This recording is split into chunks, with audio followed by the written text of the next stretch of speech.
If you're reading this at night, with the blinds shut, good. Just make sure you can see the tree line.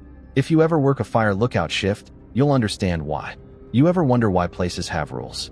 Not the normal ones, like no smoking or get your reports in by Friday. I mean the rules that sound like dares or traps. Rules written by someone who saw something they shouldn't have and lived long enough to regret it. Think about it. Every job has rules, but most are just there to keep management happy. They don't usually sound afraid. Not like the rules taped to the wall in my lookout tower. Not like the 4 I read during my first shift in the woods, the kind that made my stomach churn and my skin crawl a little.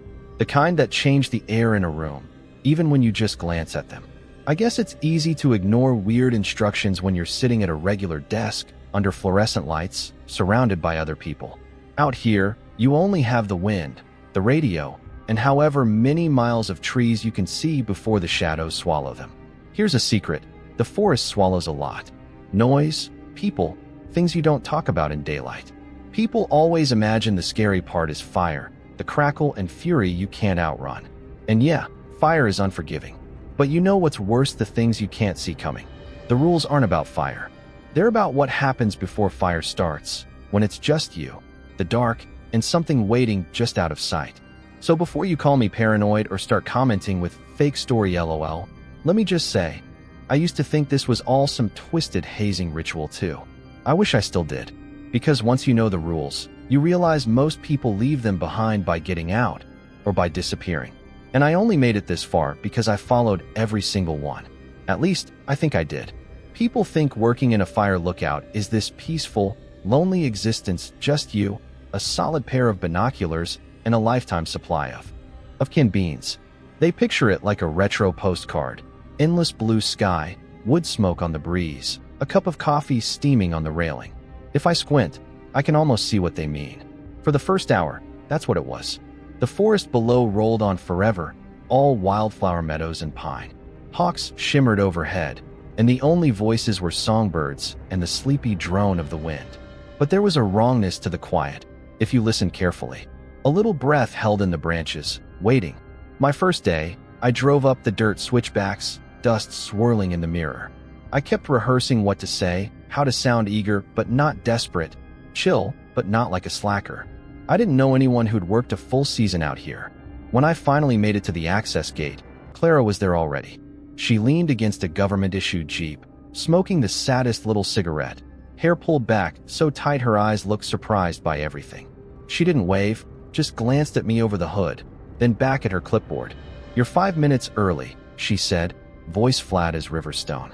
I had nothing better to do than get lost in the wilderness. I joked, double-checking if she looked like a serial killer. She didn't. She looked even more bored than me. "Good. You'll want to keep that energy alive," she said, barely meeting my eyes. "People who show up late tend not to last." She motioned me up the stairs, left my duffel by the threshold, and shadowed me around the cabin with a precise, measured patience that made my teeth itch. She rattled off protocol, pointing out the water tank, the ancient logbook, the emergency fire shelter under the bed. Standard stuff enough to lull me into thinking I was getting a regular public service gig with better scenery.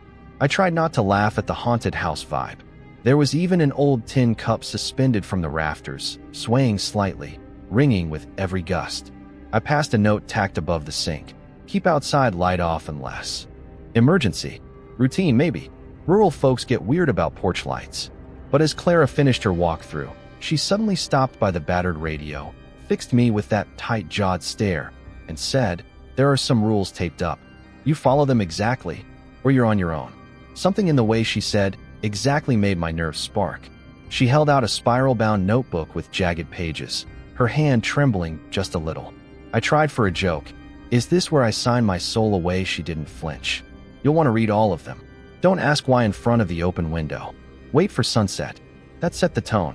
Clara had the air of someone who'd made all the jokes before and didn't get a refund for any of them. She rapped out the rotation schedule: 2 weeks on, 3 days off, radio check-ins at 7 a.m., satellite phone for emergencies only. Then she nodded at the knobby pine table where a battered envelope sat, and with a quiet, heavy breath, said, "No one's forced to stay. But if you do, you don't add your own rules. Not unless you want someone else to read them later." I slid the envelope closer and opened it. For lines, bolded in black marker, were taped beside the radio. I blinked. The first 3 made no sense. The fourth, someone had tried to erase furiously by the look of it. The paper was scored, almost shredded. I felt a prickle of unease and, for the first time, realized how empty the tower felt when you stopped pretending to enjoy the view. Before I could blurt out something smug, Clara eased herself onto the edge of the desk and tapped the list. "You get one warning," she said. "Rules are for your own good, even when they don't make sense." I tried to be clever, but my voice croaked. "This like some desk prank, or am I being hazed?" She smirked, almost like it pained her. "I'm not creative enough for hazing. Nobody is, after what happened last spring. People who break the rules leave. Or they just leave things behind." She paused. In the weird hush, I counted the seconds, feeling the pressure of her expectation. She had eyes that seemed both tired and perpetually searching. Hopeful I'd get it. Hopeless that anyone ever actually did. "In about 24 hours, you'll start to feel watched," she said, her tone cutting through any pretense of warmth. "That's your chance. You can call for pickup and go home. But if you stay after the first night, you're in." I laughed for real this time, hoping to reset the mood. If these are the worst things I see out here, I'm golden. One time in retail, I caught a raccoon locked in the walk-in freezer, stuffed its cheeks with marshmallow fluff, and looked at me like I owed it rent. She only stared. Then, softer, "Don't bring pets up here. The forest takes what it can keep, and it's always hungry." Not exactly the welcome party I imagined. Still, I settled in as she left. My phone buzzed, losing signal with every inch she drove down the hill. It was just me and the 4 rules. I glanced outside, watching as gold light seared the clouds, the forest stretching unbroken to the edge of reality. That's when I saw the list taped to the radio, different handwriting for each rule, and line 4 was smudged, like someone tried to scratch it out. I thought it was just a joke until it actually happened. Night in the lookout is a weird beast. The world shrinks down to your own heartbeat, the old wood creaking, the wind sighing against the glass like a tired animal. All day, the place pretends to be safe, a birdwatcher's paradise, therapy by forest air. But after midnight, nothing feels natural. The shadows go too long. Every branch outside hunches closer to the windows. My first night alone, I tried to keep it normal. Brewed some of the instant coffee Clara had left, chased it with a granola bar that tasted like wallpaper glue, told myself horror stories on YouTube were probably more dangerous than any threat out here. My phone was long dead, but old habits die hard. I opened the logbook, tried doodling in the margin, read the manual on smoke signals for the 4th time. The wind was constant, but it wasn't soothing. It pressed and pulled at the walls, rattling the lantern like a warning, until the silence underneath grew sharp enough to cut through my thoughts. I tried some dark humor, talking aloud just to hear my voice echo. "All right, 6 hours to sunrise. Just you and a bunch of very bored birds." The radio sat on a crooked little shelf in the shadow of the logbook, its red light off. Still, every so often, it would mutter a scrap of static, like it remembered something nobody else did. I kept glancing at the list, because you can't help it, the forbidden thing always draws your eye. The first rule was bold, the word 3:13 a.m., circled for emphasis. If the radio crackles at 3:13 a.m., do not respond. Who picks that time? Ghost hour? Witching hour? Or maybe just the halfway point between when the world goes quiet and when the bad things really start? I tried to laugh it off, but as my cheap digital watch rolled from 3:08 to 3:10, I felt something melt from my guts down to my feet. Every tick dragged nails across my nerves. I told myself this was hazing or, at worst, some forest weirdos playing with shortwave. I even rehearsed a line. "Station 42, nothing to report. Over." Like I'd get some secret merit badge. But time in the lookout is slow, syrup thick. By 3:12, the air had turned strange heavy, hard to breathe, tinged with a coppery scent I couldn't place. The walls seemed to lean in, pressing me toward the radio. I stared at my reflection in the smudged window. My eyes looked like someone else's then. At 3:13 exactly, the radio came alive. Not a friendly beep, not a call for all clear. Instead, it shuddered with a growl of static, then a high, wet crackle, like bones being twisted in water. My hand went to the mic before I even realized it. Muscle memory faster than common sense. Station 42, I started. But in that second, a chill rolled through me, sharper than the air outside. Clara's voice echoed in my skull, clear as day. You follow them exactly, or you're on your own. The static on the line rose, almost desperate, almost hungry. Something whispered beneath it, a voice at the edge of hearing. My name, stretched thin like old tape. I let go of the mic so fast it banged against the table, almost sending it skittering onto the floor. I didn't answer. I didn't breathe. Outside, the wind stopped. Every animal in the woods froze or vanished. The static faded, slow as blood drying on tile. I sat until my spine ached, ears straining for the sound of life: an owl, a coyote, even a damn raccoon. But nothing moved until the first bird sang. I didn't sleep for the rest of the night, eyes flicking from the window to the dead radio, the rules burning into my mind. I didn't respond. I thought I was safe. Until the second night. Daylight in the lookout tower is tricky. It gives you a false sense of control. The world below glows soft in gold. Everything looks like it should, unbroken green, no smoke, just the lazy hush of nature getting on with itself. After the unease of my first night, I reveled in daylight, even cracked a couple of jokes into the empty air, trying to chase away what happened at 3:13. Sunlight makes you bold, or at least makes your doubts look like shadows you can explain away. Second night, the sun dipped slow and syrupy, flattening the trees into long black shapes. I made a little ceremony out of checking everything. Swept the floor, double-checked the storm shutters, left supplies where they wouldn't roll and bang. Insomnia had frayed my nerves. I walked the catwalk 3 times before finally convincing myself nothing waited outside. Nothing but darkness. I almost wanted something to happen, something normal, like a windstorm, a bear scratching at the trash, a fox yipping somewhere far below. But nothing did. Not until after midnight. My head drooped over the logbook. I scrawled nonsense in the margins, a sort of charm to keep the silence out.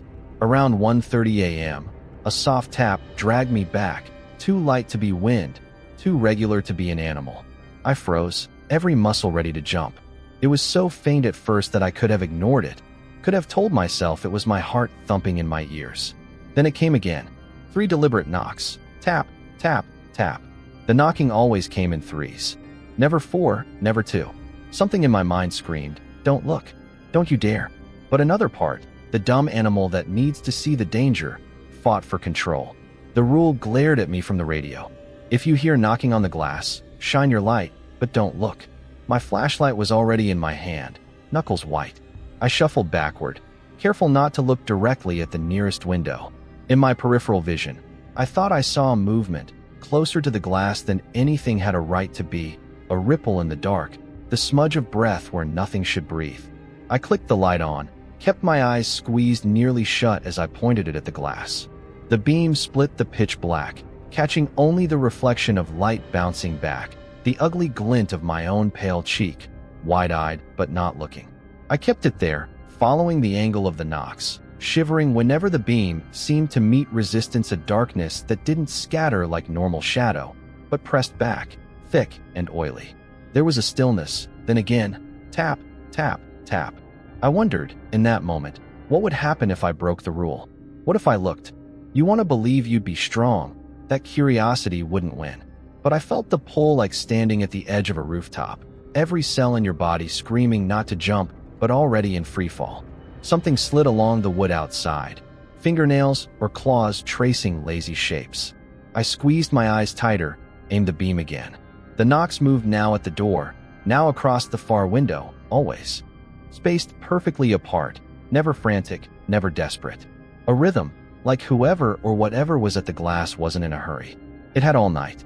The only thing breaking the silence was my breathing, sharp and ragged.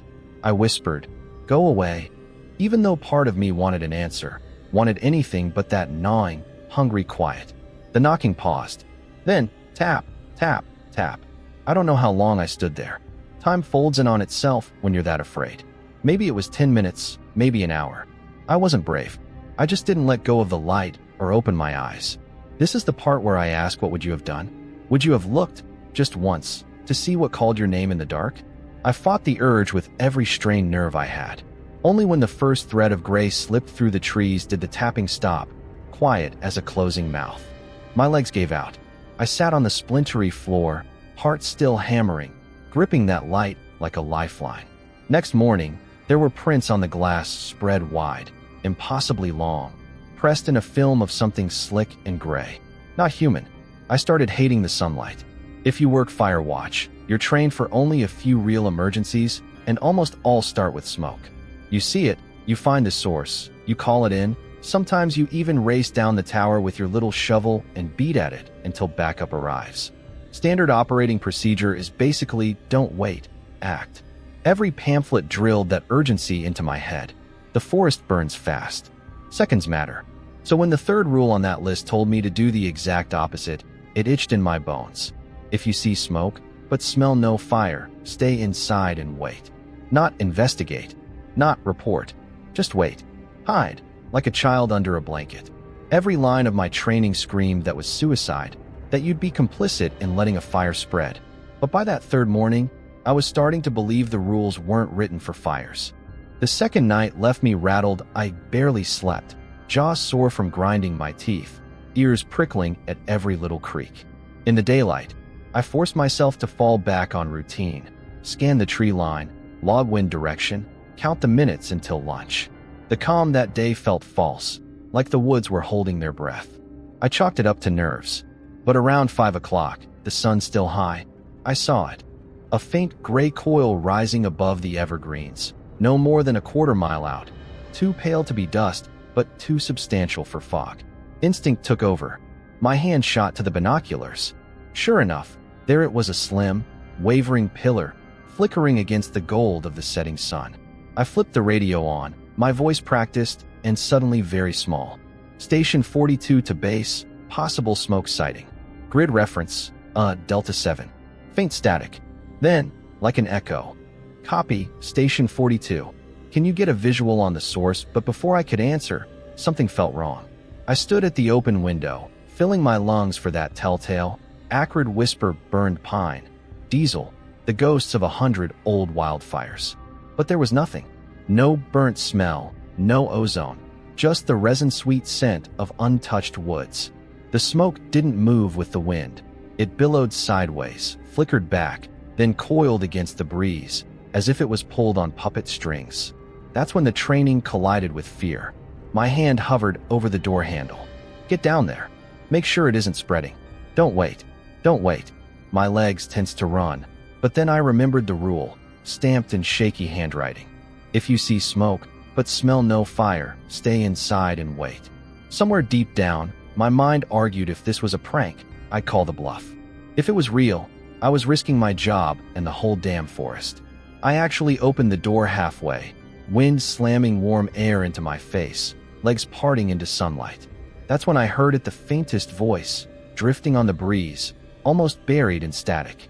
Help, it called, a raw, gut-deep panicked wail. Down here. I stopped. The voice wasn't quite right. There was a tremble, too much static, too many layers, as if more than one mouth was calling at once. Even the echo of my own voice in the radio felt wrong.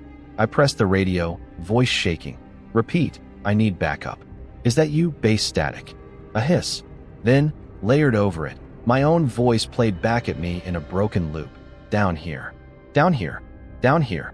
The smoke twisted again, growing brighter, almost white-hot, forming a shape of figure, I thought, reaching up from the underbrush. I could almost see fingers, waving, or maybe beckoning. I realized, with freezing shock, that whatever was in the smoke was looking right at me. And I felt that urge, the forbidden urge they warn you about in those online stories. The pull to break the rule and just help. Help what? That thing. My instincts screamed to run, to call for assistance, to save somebody. But reason barely hanging on told me not to move. I pressed myself to the back wall, counting my breaths, gripping the radio so tight my knuckles ached. That smoke stayed there for what felt like hours. Eventually, as dusk swallowed the sky, it simply collapsed inward, dissolving into nothing, leaving not even a scorch mark on the trees below. The forest went completely silent. Not even the crickets sang. That night, I wrote in the logbook, saw smoke, no fire. Stayed. Still here. My hand shook so badly I could barely read it after. I lay awake until dawn, wondering what would have happened if I'd given in and opened the door, if I tried to answer that voice? If I'd gone out, would the forest have ever let me come back in? But then I found a fifth rule tucked behind the map. You are not the first, but try not to be the last. I'd like to tell you my days got easier after what happened with the smoke, or that being good at following rules made things settle down. But there's a part of your mind, the soft, animal part, that never relaxes after it's tasted real fear. I started catching myself in every shiny surface, reflection in a mug, shadow on the glass, half a face staring back, waiting. Sleep became an hour-to-hour negotiation. I found myself watching the radio crackle, flinching at any knot in the wood that caught the edge of my sight. It was in that twilight haze, brain running on fumes and instant coffee, that I started noticing what I'd missed. The logbook wasn't just for boring wind reports flipping back. There were old entries that didn't match the careful, official notes from supervisors past. Some were scratched out, others written in frantic shorthand I couldn't decipher. Names I didn't recognize. Dates that made no sense, almost like they were years apart, sometimes months ahead. But always, in the margins, for thick black lines. The last one smudged so bad it bled right through the page. One afternoon, rummaging behind the weather map's anxious habit, nothing deliberate, I found a page torn from the original rule list. This one wasn't taped up, just wedged behind the topo chart like someone never wanted it found, or like they'd hidden it at the last moment. There it was again, Rule 4, but only partly legible. If you see, smudge, looking up at you, do not. The rest dissolved into a jagged tear, as though fingernails had clawed through in a hurry. The hair on my arms stood on end. Something about the word looking made my scalp prickle. Maybe it was an animal? I hoped, briefly, for something mundane, bears or big cats. But the ink below told a different story, another hand, fresher, shakier than the rest. I saw it. I shouldn't have. Now it's in here with me. No date, no name. Later that day, the radio carried a different tone of voice I hadn't heard before, gruff, old, cutting in on a routine fire weather update. Station 42, confirms sighting at grid 14. I fumbled for the mic, tried to play it straight, but the operator just repeated, more urgent, confirm. Did you see anyone in the north sector? I started to answer, then stopped, afraid I'd say something wrong, afraid to say too much. The static stretched just a little too long. In that silence, I remembered what Clara had said when she left. Don't add your own rules. Not unless you want someone else to read them later. But someone had been here before, someone who hadn't made it to the end of the shift. I hunted through the drawers, overturning pencil stubs and battered field maps. Under the bottom shelf, I found a Polaroid, half melted by sun, picture warped until faces were blurred. 3 people in Forest Service green, 2 grinning, 1 standing off to the side, eyes hollow as knotholes. On the back, scrawled, last full crew, 1995. We never talk about Gorman. That name stabbed through me, cold and immediate. I remembered a page in the logbook, almost erased, only G visible above a trail map. A brief, abrupt note. Do not let it know you see it. What the hell did that mean that night? My head swam with questions, every noise outside a possible answer I didn't want. The sunset bled red across the tree line, and the shadows stretched too far, like elastic pulled to breaking. I radioed Clara, voice cracking. Hey, did you ever know a Gorman? In the logs up here the line snapped back, sharp as a slap.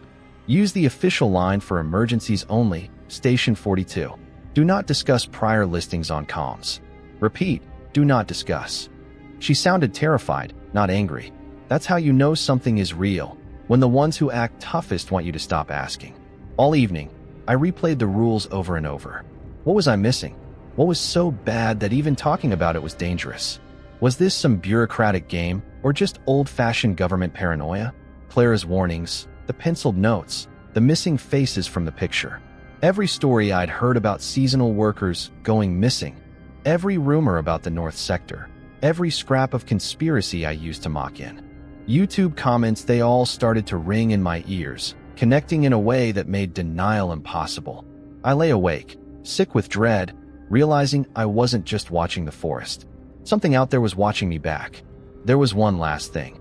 In that half-light between sleep and panic, I heard a voice not quite my own, not quite anyone's whisper from the corner of the cabin. You see it, don't you? I sat up, drenched in sweat, heart jackhammering. The windows glared dark. No moon. Just the reflection of my own face, stretched wrong, watching itself. You hear things about missing lookouts, about people vanishing without a trace, with only their boots and a half-written rulebook left behind. At first, I thought it was all a joke hazing for the new kids, stories to tell over a campfire. But the more I uncovered, the more I felt the pressure not just of eyes outside, but all around, behind the walls, beneath the floorboards, hiding in my own reflection. A kind of infection, creeping into your thoughts with each new night. You are not the first, the notebook had said, but try not to be the last. And that's when the eyes began appearing. Just after sunset, just below the catwalk. Rulebooks make you believe there's a safety net. Do this, don't do that, follow the steps, survive the night. For my first few shifts, that was enough. The rituals kept the terror at bay. Check the windows, count the knives, touch the rules in order before bed like a desperate prayer. But the forest doesn't play by house rules forever. After the fourth night, I started waking up at odd times, heart pounding, senses scraping my brain raw. I'd hear the wind shift, and in that sound, something would click into place, the sudden feeling that the lookout tower wasn't really higher than anything, just lonelier. I found myself staring at the corners of the room, as if I expected the shadows to get bored and slip toward me. It began with small things, as it always does. First, a crackle on the radio. Not at 3:13, but at 2:57, then again at 4:21, times that meant nothing and everything, each one closer to chaos. Each static burst sounded less like weather and more like breathing. I swore I heard my name once, stretched and warbled, echoing at the edge of waveband. The knocks came after, not just in threes anymore. They multiplied, crossed windows and doors, rapid fire and out of order, a language I couldn't translate. Tap, pause, tap, tap, tap, silence that threatened to scream. I'd shine my light and squeeze my eyes. But one morning, I found the beams twisting in the glass, shining back at me from outside, as if my flashlight was being held by someone else. I stuck to the routine, convinced myself that routine was power, that as long as you followed the list, nothing could cross the thin line between the woods and these splintered walls. It was a fiction I needed, maybe the last comfort the tower could give. But then came the seventh night. Everything broke. It started earlier in the day, as a band of cloudless haze rolled in, blotting out the sun. The forest lost its color, turned gray and depthless as an unlit screen. The animals, all the bird call, the fox tracks, the distant howling vanished. The wind stopped pretending to be normal. It pushed at the walls like a living thing. I tried radio check-in, but the mic was dead, just a faint, insistent buzz seeping from the speaker. Routine required a joke, so I whispered it. Guess the committee for normal weather is on strike, I said to my coffee. No answer but the yawning quiet. As darkness crushed the world, I noticed the eyes. Not a metaphor, the actual eyes. Rings of reflection out beyond the pool of tower light. Always too low or too high to belong to deer. Sometimes there were 4, sometimes 6, never blinking, never moving quite right. I pressed myself to the glass, squinting without looking, careful to avoid direct gaze. They'd retreat if I flicked my light at them, but never vanished. Only circled wider, inching in each time I blinked. At 2:04 a.m., the radio shrieked an ugly, grinding burst that made my teeth vibrate. Over the static, a voice cut through that chilled me past bone. Don't trust the voice, it rasped, and then, more garbled, check the shadows. Not all of them are outside. I stumbled back, knocked over the water jug. My blood went cold as a freezer. Who is this? I hissed, desperate for anything human. Silence. Then just breathing, too close to the microphone. Then a different voice, a perfect imitation of Clara's, soothing, slow, and impossibly calm. You're doing well. They can't hurt you if you don't listen. But you mustn't say your name. That's when the knocking began, furious this time, rattling every pane so hard the whole cabin shook. I clamped my hands over my ears. It sounded like fists, dozens, hammering in sequence, a code I couldn't break.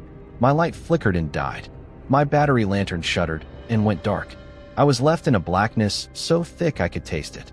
Then a new sound forced the air from my lungs, a dragging on the metal steps outside, slow and grinding, too heavy to be animal. Something was coming, not just circling, but mounting the stairs, drawn by the radio, the knocking, or maybe just my breathing. Desperate, I pressed the radio's send button. Is anyone out there? Emergency. Please respond. Something is a strange voice, not mine, echoed from the speaker. You see it, don't you? Station 42, you see it now. And then, heartbreakingly, another voice joined a trembling tenor, breaking on every word. I'm at Tower 6. Is anyone left? Anyone.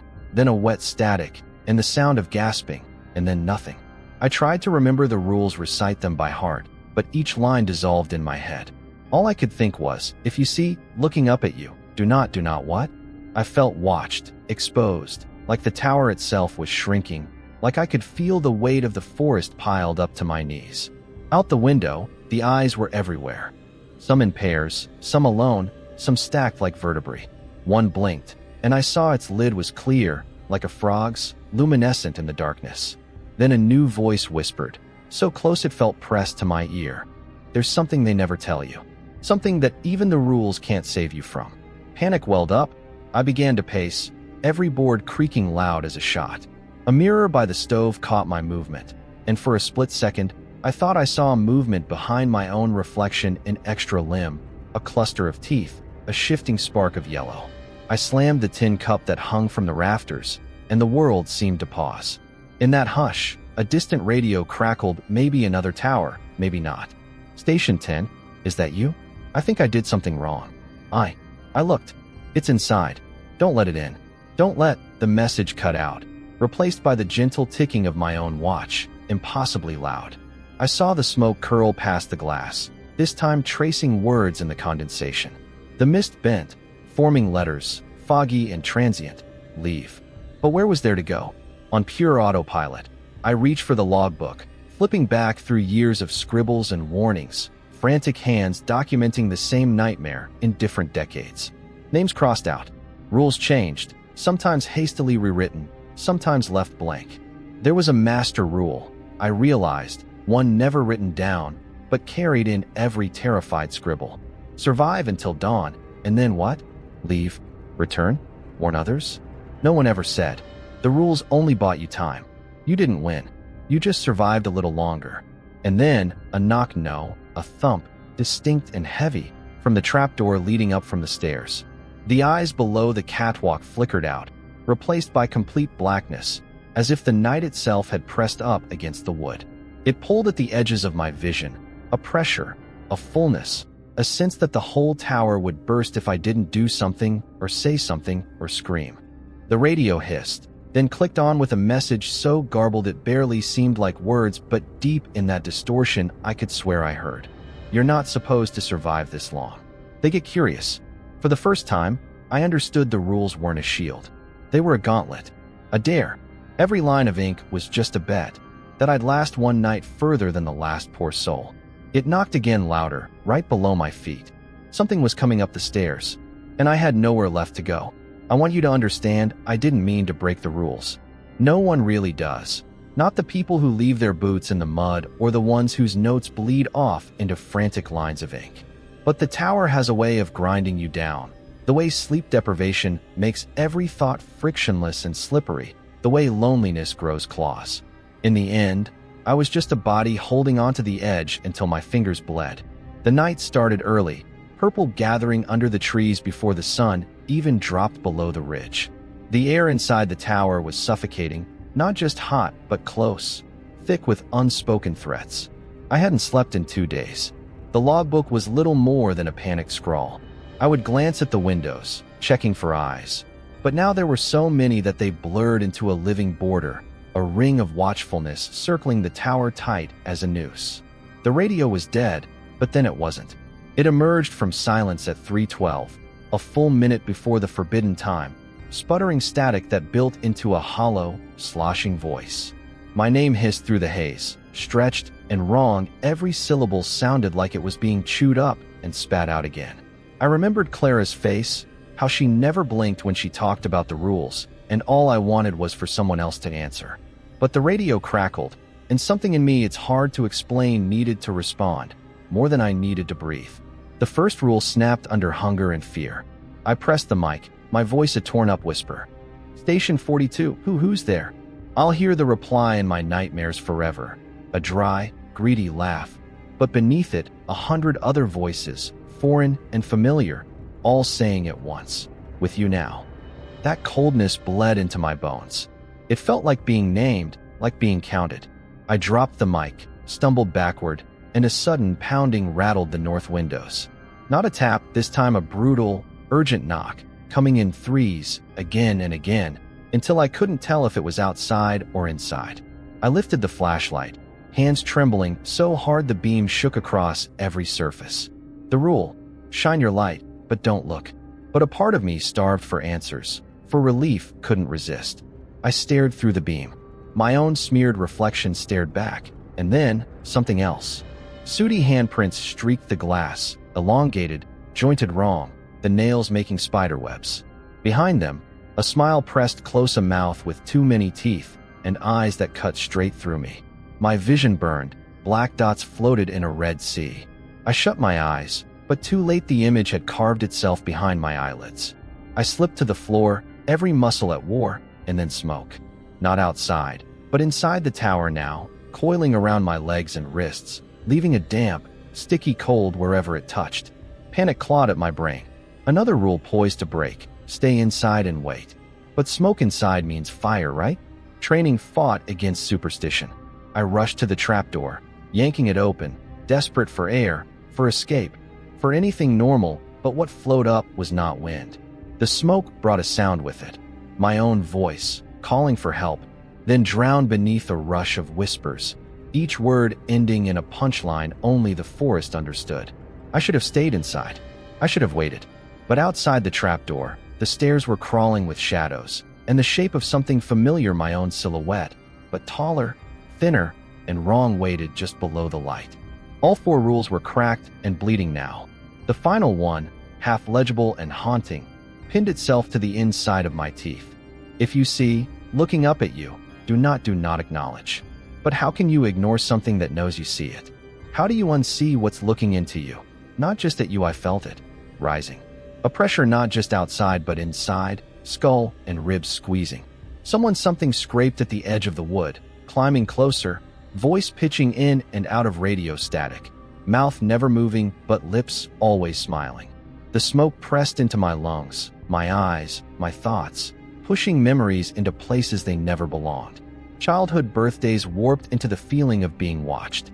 My mother's face replaced with those teeth, my own laugh in someone else's throat. Then the trapdoor creaked, not up but out, stretching further than it should, and an eye too big, too clear, ringed with firelight and blue reflection peered up at me through the slats. I knew, with absolute certainty, I had looked when I shouldn't have, had responded, had broken the chain. I couldn't move, couldn't breathe. All that was left was the feeling of falling, as if gravity no longer meant down, only away. As I dropped, vision tunneling, I remember 1,000 voices screaming, "Not everything that answers wants you to survive." I think I blacked out. Or maybe I left the tower entirely. I'm not sure which. If you find this recording, you need to know what I saw. You need to understand why nobody leaves the rules behind. There's this myth among those who've never worked a tower, that sunlight cures everything. You survive the night, and the dawn just resets the world. That's what I believe. The sun, a kind of forgiveness. The forest turning gold and green again. Shadows receding until they're just bits of memory caught in a flicker of glass. But when the sun finally clawed its way over the ridge, I didn't feel saved. I felt scraped out, empty in places I didn't know I had.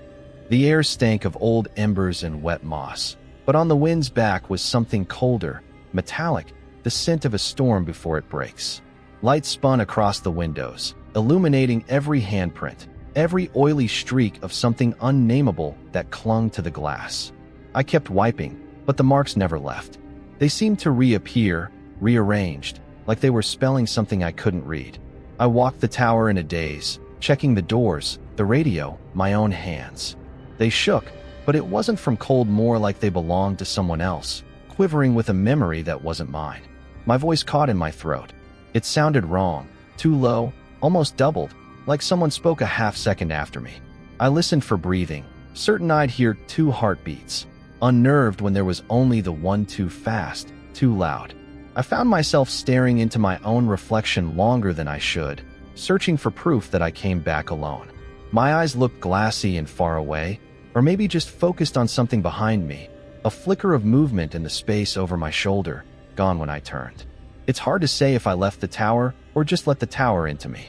They say nobody lasts a full season up here. Some go home with wild stories and new tics. Others just stop talking. They don't tell you that when you first sign the contract. And if you're thinking about applying or just wandering too deep on a midnight hike, read the rules again. You missed something. That's not a riddle. I thought the rules were there to keep the world out, but maybe they're a siphon. Maybe they're instructions for what happens when something needs a door. If you're in another tower or listening to this by firelight, know this. There are still voices on the radios whispering, laughing, sometimes sounding just like you think you should. If a new rule shows up in your cabin, don't add it.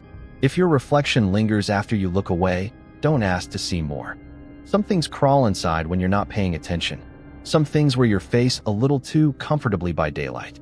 If you have your own stories, I want to hear them before it gets you too. There's one last thing nobody ever writes down, but it's the most important. The fifth rule, the real one, the one that follows you home. Maybe they don't print it on the official paperwork. Maybe it's handed off in a look, a half-glance exchange between survivors, or it's just written under the skin in places you don't see until it's too late. Don't share the story. Don't speak the rules. Don't let anyone else carry this thing around. Simple, right? Except it's already too late for me. And since you've listened, probably too late for you. Funny how that works. I could tell you not to retell what you've heard, not to post your theories in the comments, not to pass along even a whisper of this game to your friends. But you will. That's how these rules keep moving, like seeds or infections or doorways carved in the spaces between sentences. You can't not share it. Not now. The warnings become hooks. The hooks become rituals. You'll feel the itch to talk or type or glance out your window just one extra time before bed. But if you really want to follow the final rule, you'd delete this, shut your eyes right now, and never think about it again. You wouldn't come back to check the comment section, hunting for someone else's nightmare that sounds a little too close to yours. You wouldn't wonder what the next story will be. If you've listened this far, you're in the circle now. I hope you remember your own rules. I hope you know when to look away, and when to shut the radio off, and when to leave a smudged note for the next poor soul. So what's your rule one? Go on.